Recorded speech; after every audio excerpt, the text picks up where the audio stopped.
Sot kemi të ftuar një burr që flet më bukur se në dokumentaret e BBC-s. Një burr që ta nxjerr gjumin më mirë se kafja e mëngjesit.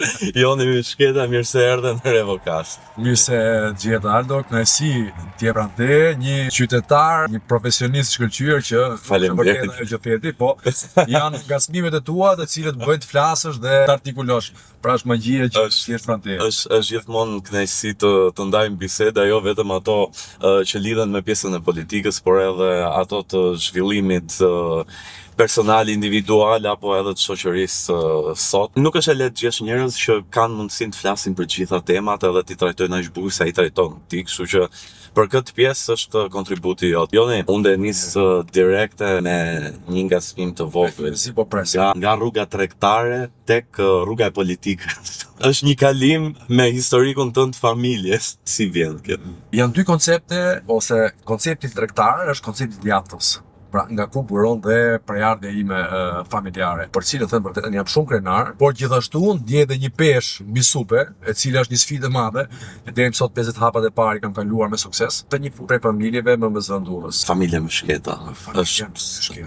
Është një emër shumë i vjetër, mbiemër, le të themi, dhe ka një historik. A mund të tregosh pak fillimisht për ata që ndoshta e kanë të dëgjuar si mbiemër, por nuk kanë një informacion më të plotë. Sa vjeçare është familja jote? Ando, ne sipas hulumtimeve që kemi bërë pjesëtar të ndryshëm të degëve të familjes tonë, sepse ka një veçori që më lejon ta them. Familja Mishketa ka një veçori e cila ka një rrënjë, ka një trunk dhe pastaj në hapur degët. Pra e gjithë familja Mishketa ka një gjenesë të saj. Atë që unë mund të veri që duhet të them është që në bazë të hulumtimeve që kemi, datojmë që në shekullin e 16. Më pas i humbim gjurmë sepse nuk ka diçka të shkruar. Dhe fatkeqësisht dhe brezat e kaluar nuk kanë lënë një gjurmë të shkruar për shkak të gjithë ngjarjeve të ndryshme drastike që kanë prekur vendin tonë. Pra po flasim për një familje 400 vjeçare, qytetin e Durrësit. Çfarë mund na thuash për stër gjyshërit e tu në Durrës? Çfarë kontributi kanë me qytetin dhe si lidhet ky kontribut me atë çfarë ti je sot? Atë që mund të them është që kontributi i tyre ato vjen nga një familje që ka në bazë të saj filozofinë e djathtës. Pse edhe filozofinë e djathtës? Sepse kanë qenë persona që janë marrë me tregti që kryet herës, kanë qenë persona që kanë studiuar çon fillesat e familjes dhe kanë qenë persona që janë gjendur pranë njerëzve dhe familjeve në nevojë.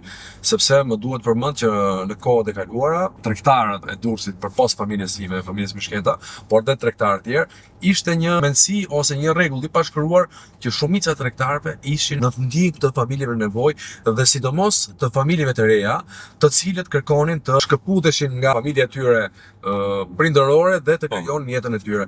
Dhe këto ishin në ndihmë për të mbuluar shpenzimet e kohës, siç ishte pjesa e pajës, pjesa e tokës, pjesa ndërtimit të një shtëpie. Përfshirje, le të themi, sociale, ekonomike në çdo lloj aspekti.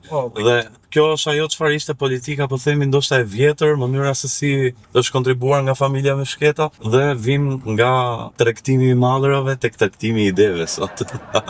Që me këtë pjesë do takon ty të merresh. Duke qenë që rrënjët janë të një familje me baza shëndetshme familjare, një familje tradicionale dhe konservatore, me besimin Zot, familje prontë në komp, sepse kanë kontribuar shumë dhe për vendin, qoftë financiarisht, ashtu dhe me ide, ashtu dhe duke dhënë dhe jetën për idetë e tyre, duke i mbrojtur maksimalisht. Unë jam rritur në këto histori të familjes. Pa dashur, në atë vegjëlin time, i merr si histori që kalonin pa u bën re.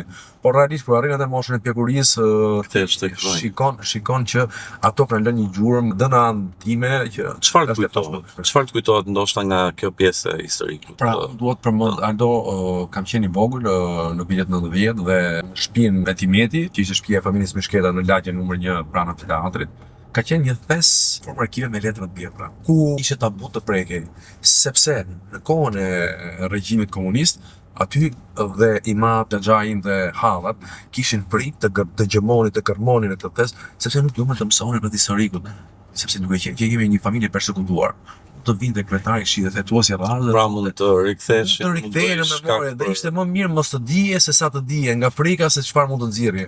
Pra, i kanë jetuar për 45 vite në një trysni represive ndaj atij regjimi, por gjithmonë duke ruajtur nuklein familjar dhe mbiemrin e tyre me një dinjitet të pashoq mund ta them. Është një gjë që ndodhet sot ty. Zakonisht thonë që historia përsëritet. Po, është vërtet që historia përsëritet dhe atë çka duhet të kemi parasysh ne si njerëz që historinë duhet ta lexojmë drejt, pasi historia është një memorie. Duhet ta lexojmë drejt, them, dhe duhet të dëgjojmë ose duhet të fundamentojmë fort që të nxjerrim në patë të vërtetë të historisë, sepse nëse nuk e shkruajmë drejt, dhe e ardhmja krijohet e shtrëmbur në bazë atyre intime që kemi.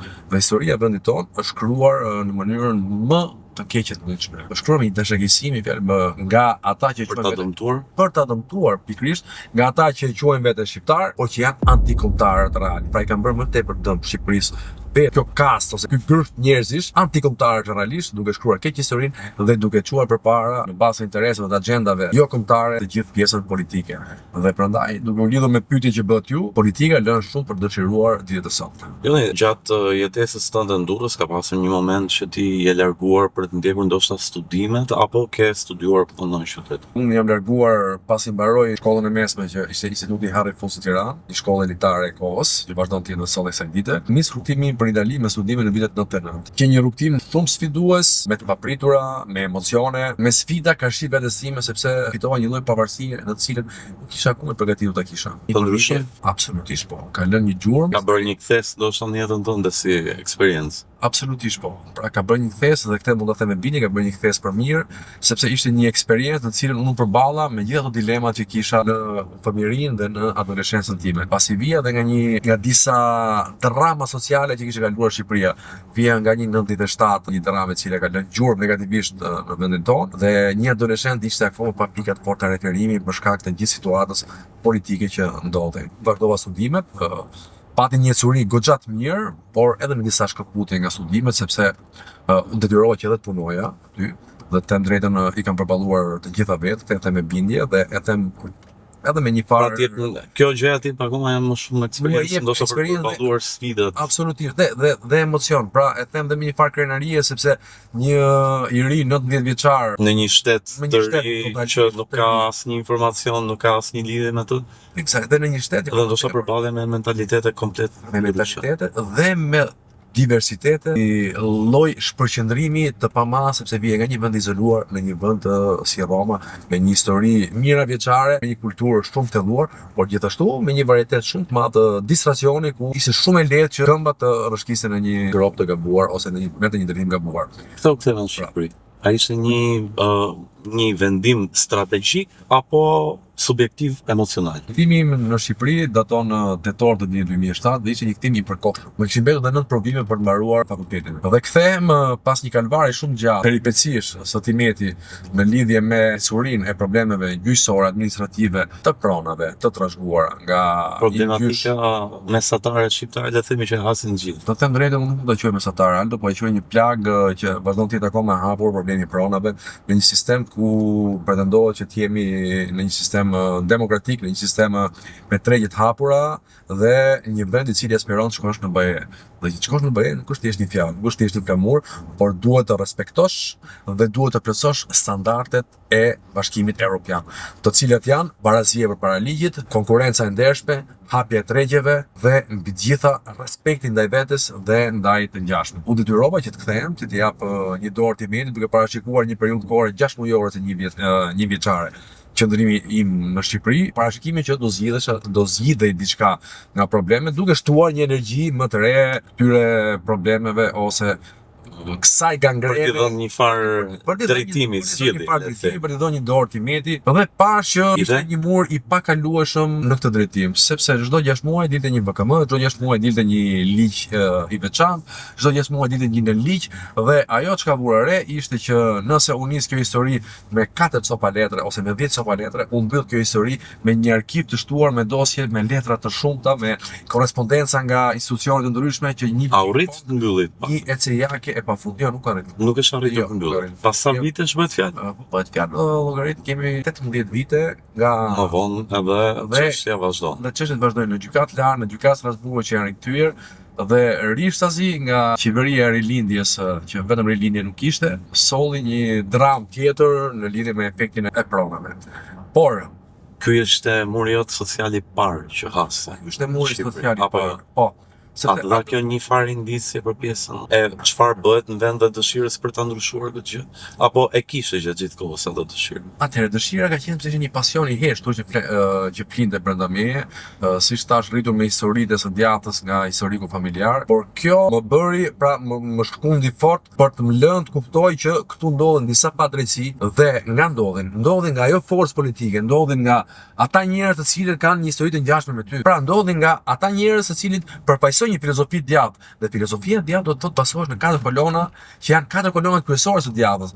Pra ti thua që nuk ka pasur një të djathtë e cila ta ketë shtëruar atë çfarë përfshin koncepti i djathtë i politikës. Sepse po flasim për një periudhë, për disa vite në të cilat në pushtet ka qenë Partia e Djathtë, apo jo? Ka qenë Partia Demokratike, por që kurse ka qenë e djathtë. Dhe këtë mund ta them me plot bindje sot, e cila vazhdon. Pra ti bën një, le të themi, një diferencim, një shkëputje asaj çfarë është e djathta dhe asaj çfarë është Partia Demokratike. Me patjetër me plot bindje, sepse e djathta është filozofi. Ashtu që është dhe e majtë, por le të mbetemi tek e djathta ku aty kam rrënjët. Pra, çfarë do të thotë filozofia? Dhe ajo nuk e përfaqëson absolutisht Partia Demokratike? Nuk e ka përfaqësuar. Dhe këtë e them me plot bindje dhe po të shohim dhe historikun dhe gjenezën e lindjes së pluralizmit shqiptar me monopolizimin e djathtës në siklin e Partisë Demokratike.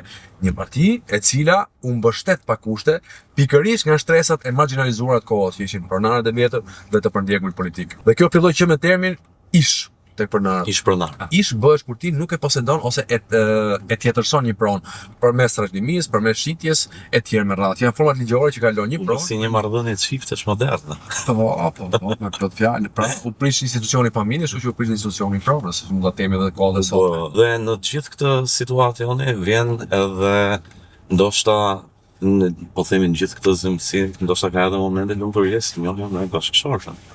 Ky është momenti më një moment më të bukur. Pra, dua ta vazhdoj pak historinë, pra artja ime me një parashikim 6 mujor, një vjeçar, unë do bëja nami sepse aq ishin kohët e parashtruara në ligj dhe mendoja që artja ime do mbyllej patjetër. Por pas këtë murin e pakapërcyeshëm, dhe do të thotë që më filloi që koha të dilte jashtë parashikimit dhe unë mbeta këtu se koha ikën dhe është gjëja më e çmuar që kemi sot. Dhe u detyrova, sepse prania ime ishte domosdoshme këtu pranë familjes dhe pranë problemeve që kishin, që unë të mbyllja studimet këtu. Nuk kisha më luksin të shkoja në Itali dhe ti mbyllja të nën provime, kështu që mu deshti transferoja provimet. Dhe aty pasi ka bare gjatë, pasi në shtet nuk lejonin që nuk i njihnin provimet. Dhe u detyrova kur më thanë që kishin filluar ishte si universitetet e para private dhe në një nga ato universitete më njohën kurrikulum sepse ishte e njësuar drejt për drejt me kartën e Bolonjës. Fuksova. Patë mundësinë të vazhdosh studimin prapë. Vazhdoja studimin, mbylla ciklin e parë studimeve dhe më pas vazhdova masterin shkencor në Universitetin UAMD Durrës. Ku dhe njoha dhe bashkëshortë. Ka ndonjë moment veçantë që mund na dash në kjo histori apo është një histori klasike, një shikim, një ftesë për kafe dhe pastaj ti zbulon që ke të bësh me njeriu e zemrës? Ty kishte një rivalitet mes meje dhe bashkëshortes time. Kundërshtar. Jo kundërshtar, ishte një rivalitet i mirë, le të themi. Kemi qenë konkurrent se kush dilte më shumë pa. Po jo në mënyrë të padershme. Është një profil. Një shoqe, është profil ekonomik si dhe unë, ka edhe një titull shkencor në lidhje me profilin ekonomik që ka. Dhe që një sfidë e heshtur mes palëve, ku artikulonin teza të ndryshme dhe aty lindi dhe kjo misia, pra nga kjo konkurenca e shëndetshme, lindi misia dhe përtek saj lindi dhe dashuria. Dhe sot ai ishte kalkulim. Jo. A ka kalkulim dashuri? Jo, pra, dy persona të cilët merren me kalkulime nuk kishin kalkulim dashuri. Jo, dashuri jo, dhe ishte gjëja më e bukur që ndodhi, ka që nuk duhet të kesh kalkulime dashuri, sepse nuk ka një ekuacion ose nuk ka një përgjigje saktë. Jo, nuk ka një formulë dhe sa do të përgatitesh mund dalë diçka tjetër ti si e. Është më mirë ta marrësh në mënyrë spontane, sepse je vetvetja dhe je maksimumin. Pra kjo është e bukur e kësaj loje. Dhe sot të dy bashkë kemi ndërtuar një jetë, kemi 2 fëmijë të mrekullueshëm. Çdo prind flet për fëmijët e tij me mënyrë ekstremative, por realisht jam i përmbushur maksimalisht nga aspektin familjar. Dhe është një nga pikat kyçe e së djathtës familje. Ke një plan ndoshta në këtë aspekt apo është ai çfarë quhet plani i të djathtës? Ke menduar domethënë në aspektin, ndoshta në aspektin e programit, ka diçka që mbështet pjesën e familjes apo puna e përditshme që ti do bësh si deputet në rastin e përzgjedhjes tënde, do jetë ajo që do reflektojë mbështetjen ndaj familjes apo asaj çfarë profesion e djathtë. Kandidimi im për deputet në qarkun e Durrësit, më duhet ta theksoj tek numri 4 koalicioni Atlantik, Jonuz Mishketa, poshtë numrit 4, sepse është emri tim gjyshit, një peshë tjetër të cilën duhet ta mbaj. Duhet ta përfaqësosh mirë. Duhet ta përfaqësoj Ke barr të shumë fish, nuk ke vetëm të 2 fish me emrin dhe partinë, por Eksakt. ke një historik të gjerë, kështu që Është sfiduese dhe kur arrin të shohë dritë fund tunelit, ajo të forcon më tepër, të formëson dhe të përgatit për sfidat e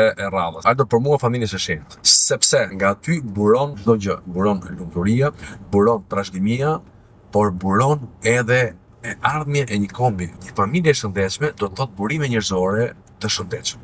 Burime njerëzore në respekt të vetes së tyre dhe gjithashtu në respekt të komunitetit. Të komunitetit dhe mbi të gjitha në respekt në ligjit. fakt është një mesazh shumë i rëndësishëm sepse të gjithë pretendojnë të rrisin fëmijë apo të krijojnë familje të cilat janë gjithnjë shërbim të vetë familjes së vogël, por pa e kuptuar që ndoshta në një moment apo një tjetër bëhemi në shërbim të një familje më të madhe që është komuniteti. Absolutisht po.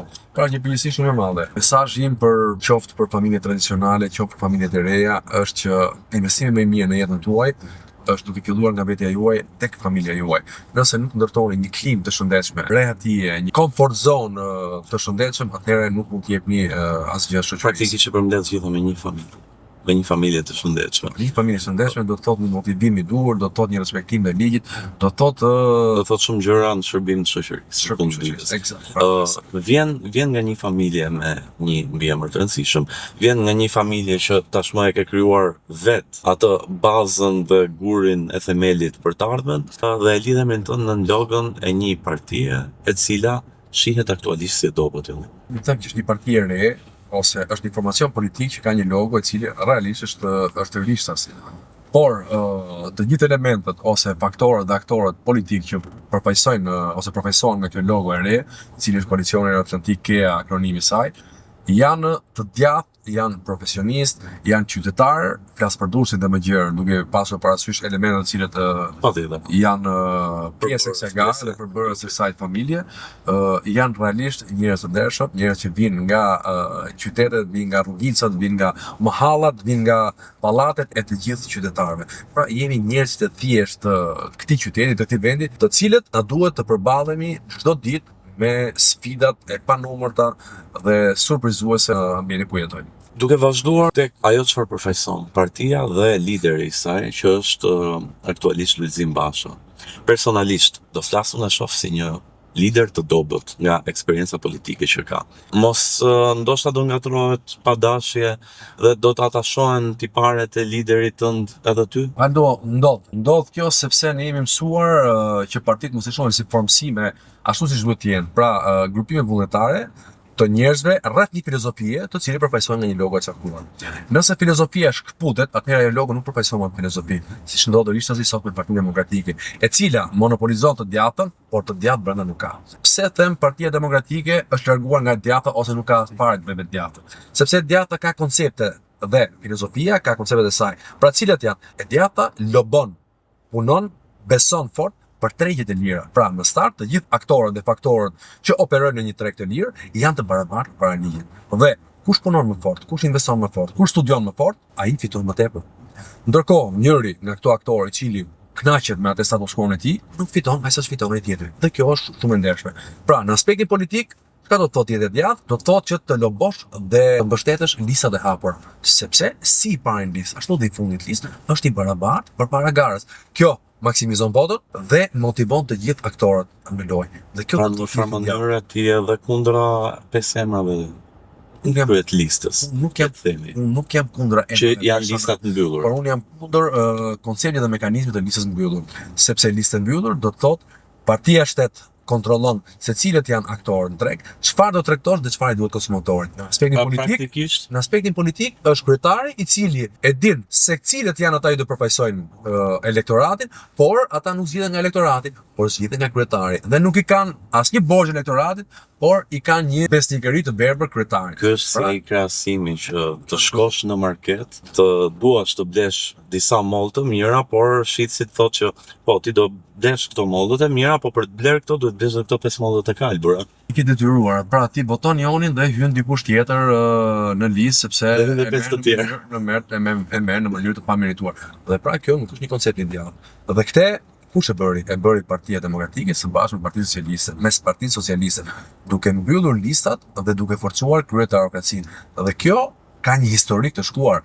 Pra daton që në vitin 2008 me marrëveshjen Rama-Berisha dhe sot në vitin 2025 kemi Vazhdojmë të kemi Rama-Berisha me të njëjtën marrëveshje. Kemi të njëjtat rezultate. Dhe në këtë rast Basha, mos më devijo. Jo, nuk të devijoj pyetje, nuk të devijoj. Dhe them të drejtën. Mos më devijo. Jo. A e përfaqëson Joni Myshketa Lulzim Bashën dhe ajo çfarë Joni përfaqëson në Durrës lidhet apo shkëputet?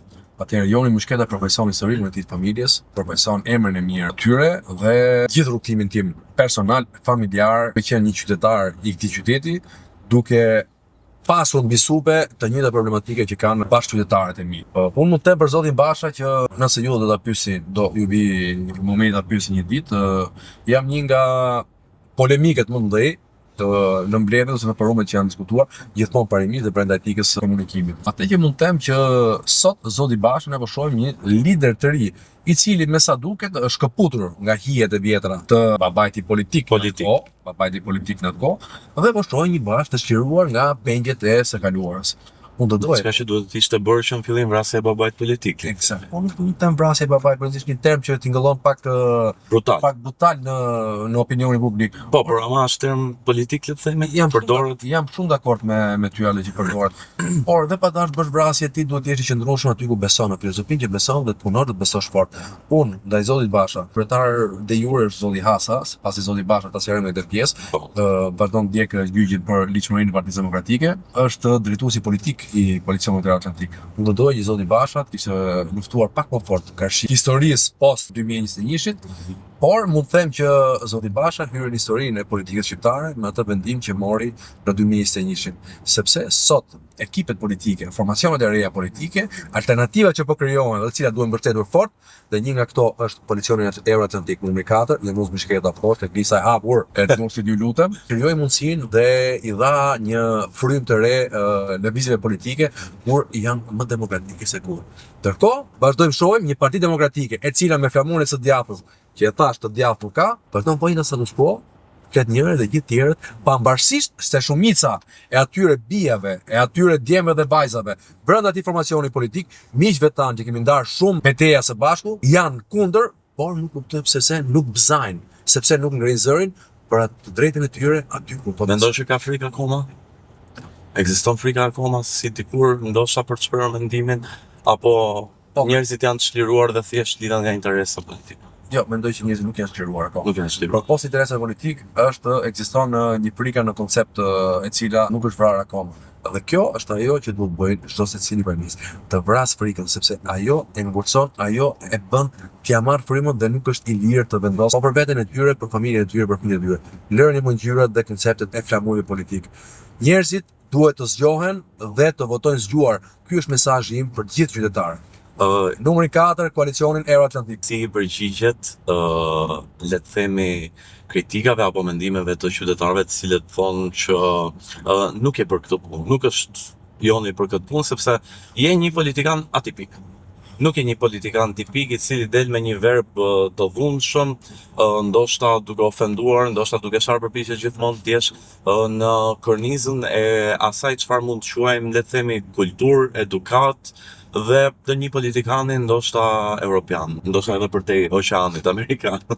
Angazhimi politik në raport me mua ose çdo lloj sfide në jetë ose nisme që merret ose që marr, është në radhë të parë në raport me veten time. Pra, unë nuk bëj diçka sepse duhet i pëlqej Alt ose duhet i pëlqej dikujt tjetër.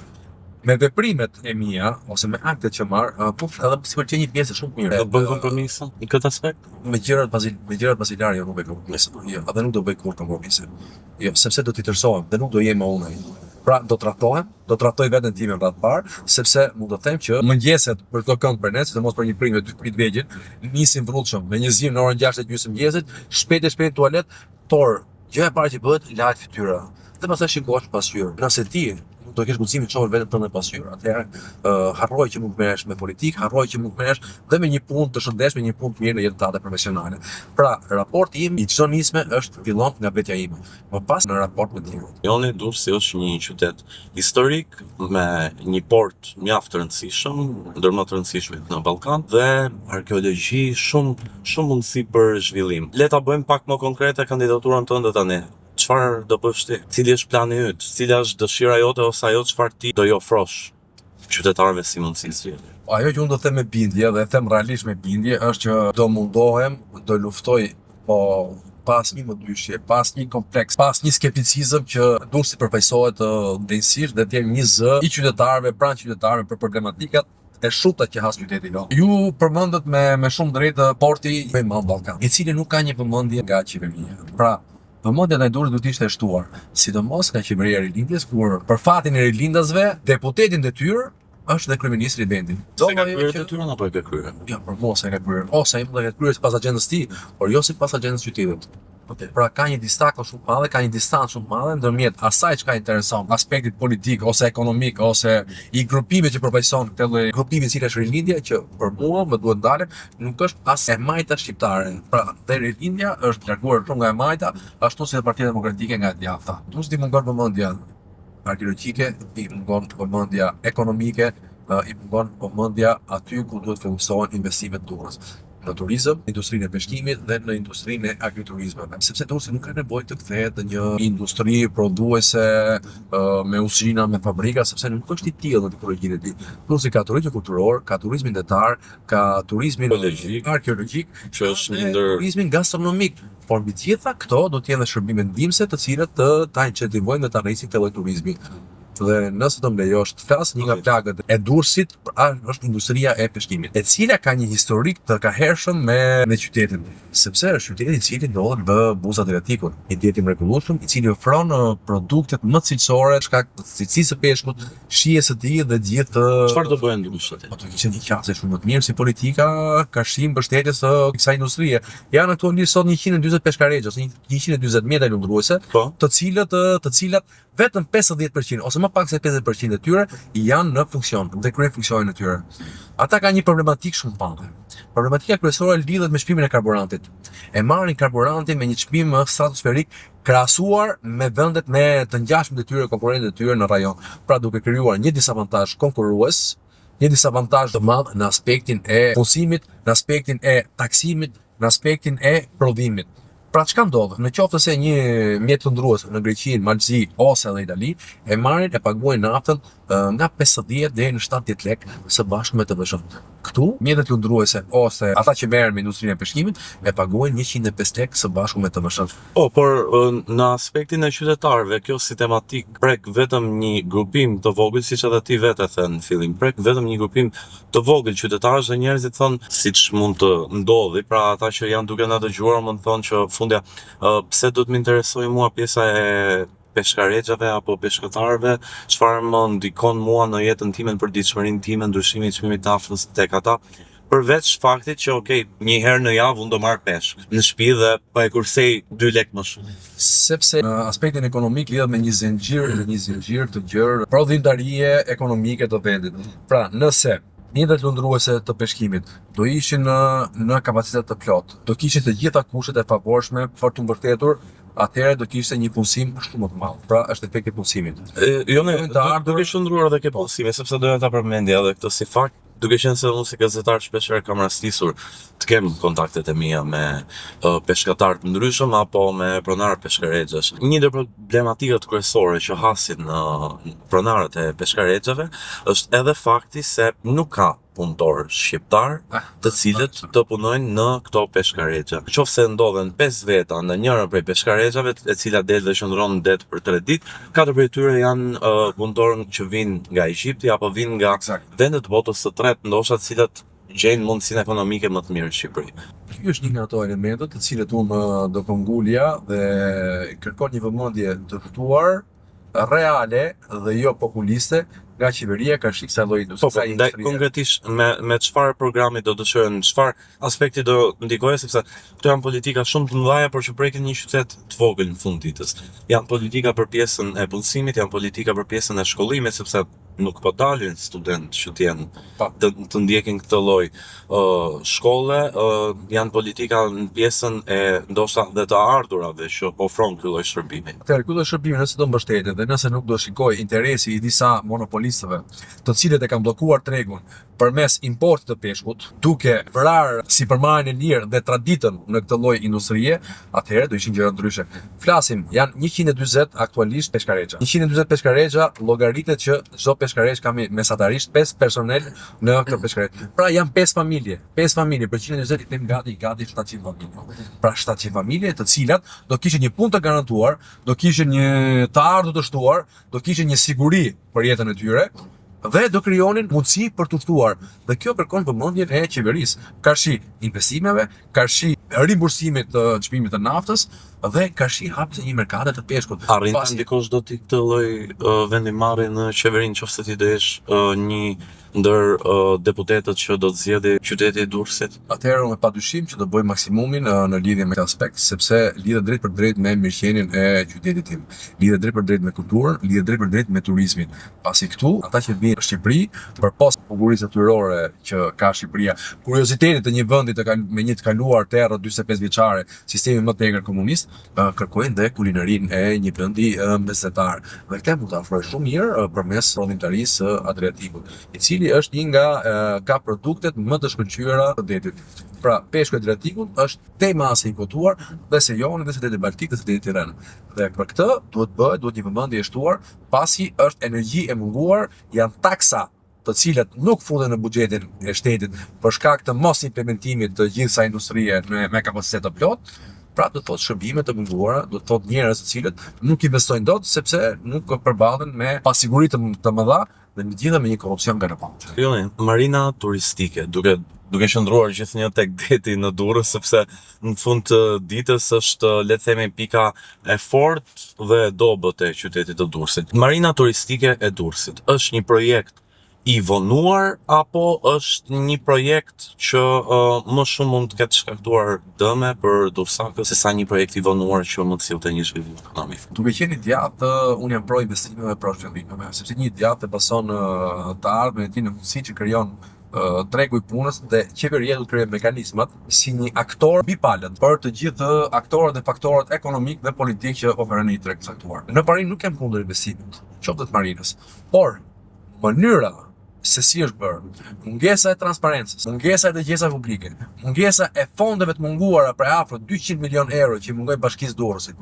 për shkak të taksës së infrastrukturës dhe taksës së ndërtimit për gjithë ata që parashikon të bëjë qeveria, një falje e një trualli prej 800 e sa hektarësh, ndërkohë që thuhet do jetë investim për 2 miliard euro, i cili do ndikojë rëndësishëm në dekadat që do vijnë në qytetin tonë, por nga ana tjetër porti transferohet dhe duhen pa aq para të investohen për të bërë një port tjetër. Pra, çfarë zgjidhëm? Pam anë të pa transparente. Se si kalohen me një vendim qeverie, me një BKM, një pasuri kombëtare, pa u konsultuar me të gjithë aktorët dhe faktorët ekonomik, politik, social të tregut dhe pa një studim vizibiliteti të mirë. Po, për pjesën e qytetarëve, shumica e qytetarëve me drejt mund të thonë, në rregull, ai është një port lekët e të cilit kur nuk hynë në xhep ato, sidomos qytetarëve durrësak, sepse gjithë ekonomia që qarkullon në atë port shkon në ministri. Dhe qytetarët e Durrësit më thonë, ndoshta për ne është më komode që të vite të bëhet një projekt i cili do sjelli më shumë turist, më shumë lëvizje, se sa kjo gjëja tjetër. Si bëhet që qytetarët ta kuptojnë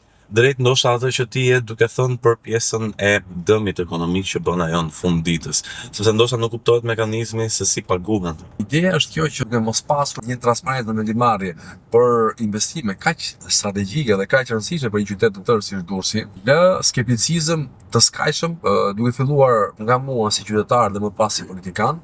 Dhe me të drejtë qytetarët tonë, sepse duke qenë që porti është industria kryesore e Durrësit, dhe është porti më i madh në Ballkan, nuk ka atë burim të ardhurash dhe atë krijim pasurie për qytetarët, pra nuk e prekin në mënyrë drejt atë çka porti prodhon.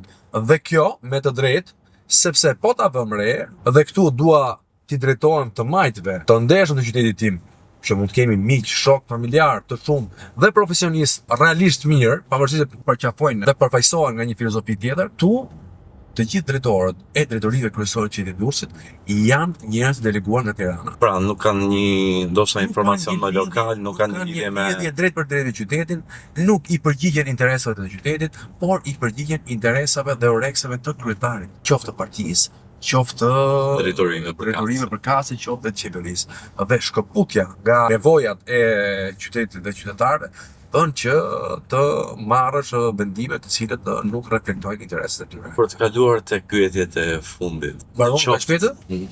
Ikëm koha fluturon, besoj edhe për takimet e tua do jetë kështu, e kufizuar.